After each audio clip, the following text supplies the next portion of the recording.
second pre-start manoeuvre we're going to look at is the scoop, and as before we're going to look at the aim of the skill, the process involved and its usage.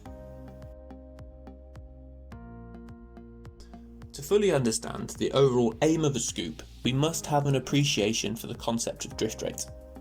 So, if a boat is sat trying to hold position near a start line, inevitably the wind will just push them backwards.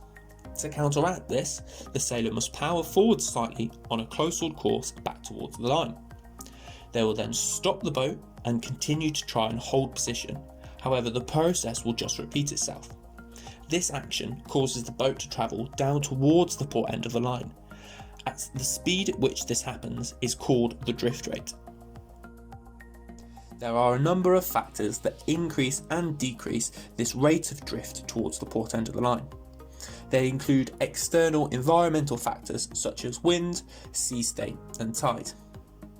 However, the aim of a scoop is to pull us back up to windward towards the starboard end of the line and overall decrease the rate of drift. So now we know why we want to scoop, let's look at the process in a few steps.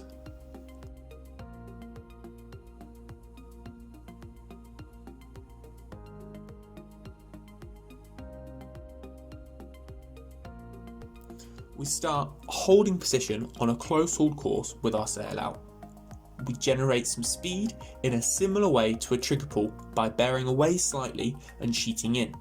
And with our weight all the way across to the leeward side, we then head up hard, past head to wind, flattening the boat, sitting back to the original windward side. We hold this course, gliding up towards the starboard end with the boom right across, resting on our shoulder. When we feel the boat start to lose its speed and therefore its grip, we use positive tiller movements to bring the boat back down to a close-hauled course. This is where we continue to try and hold our position as before. So in summary, we want to generate speed, heel, head up hard, glide and come back to close-hauled.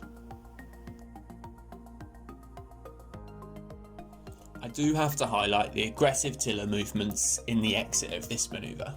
However, this is permitted sculling as we're clearly changing the boat's direction from anywhere above a close-hauled course down to a close-hauled course. However, if we go any further, it is deemed illegal. So now let's look at its usage and highlight a few situations where you'd want to reduce your overall drift rate and perform a scoop. In our last video, we commented on the need to have a leeward gap to be able to complete an effective trigger pull on our own timescale. Well, a well-timed scoop is one way to generate this space to leeward.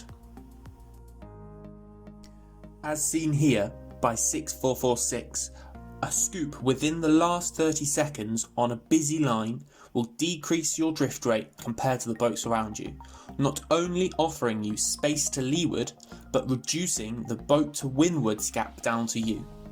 This improves your chances of a great trigger pull and punching bow forward off the line into a clean lane.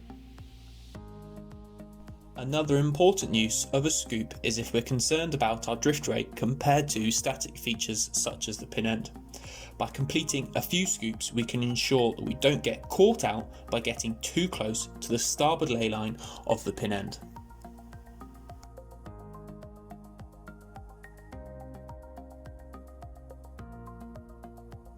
So to summarise, the aim of a scoop is to reduce our drift rate down towards the pin end. We do this by generating speed, inducing leeward heel and heading up hard into the wind, flattening and gliding up towards the starboard end. We then head the boat back down to close-hauled course using positive steering. We use this manoeuvre to generate a leeward gap to trigger into, but also in a positioning situation compared to static points such as the pin end.